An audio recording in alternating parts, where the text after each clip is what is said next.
Hi friends, good evening. ఇప్పుడు evening break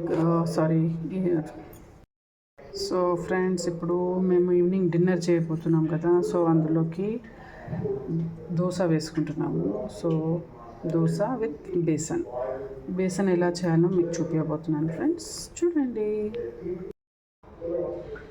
ఇప్పుడు ఆవాలు జీలకర్ర వేసుకుంటాను ఫ్రెండ్స్. జీలకర్ర అండ్ ఆవాలు.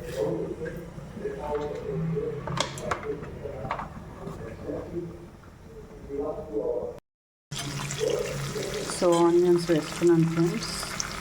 అండ్ ఇప్పుడు కరివేపాకు వేసుకుంటాను.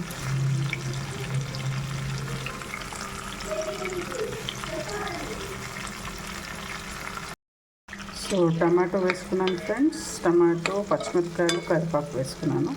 సో కొద్దిగా టమాటో వేగాక మనం అన్నీ వేసుకుందాం మళ్ళీ. సో లైట్గా వేగింది కదా ఫ్రెండ్స్. ఇప్పుడు బేసన్లోకి అల్లం ఎల్లిగడ్డ వేసుకుందాం. పసుపు హాఫ్ స్పూన్, ఉప్పు సరిపడా,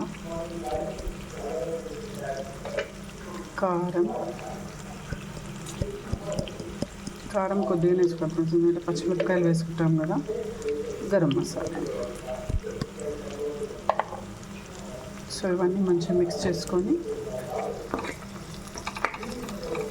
వాటర్ పోసుకోవాలి.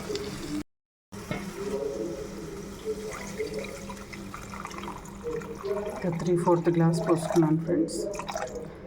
ఇద్దరికే కదా, సో కొద్దిగానే.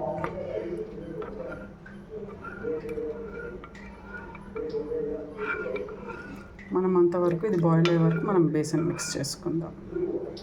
సో ఇలా 2 స్పూన్స్ వేసుకున్నాం ఫ్రెండ్స్ కింద. ఇప్పుడు ఇది గడ్డలు లేకుండా మంచిగా మిక్స్ చేసుకోవాలి వాటర్తో.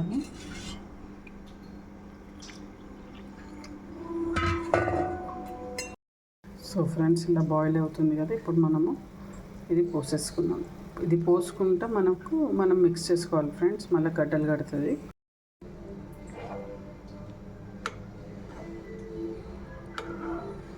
అయిపోయింది ఫ్రెండ్స్. బేసన్ ఒక 2 minutes మంచి బాయిల్ అయినాక దించేస్తాను ఫ్రెండ్స్. దాని టేస్ట్ చూసి మీకు చెప్తాను. దోశ బేసన్ సూపర్ ఉంటుంది ఫ్రెండ్స్ కాంబినేషన్. ఏ చట్నీ ఉన్నా ఏదున్నా బేసనే ఫ్రెండ్స్. బేసన్ ఉండాలి, మస్తు లాగించేయచ్చు.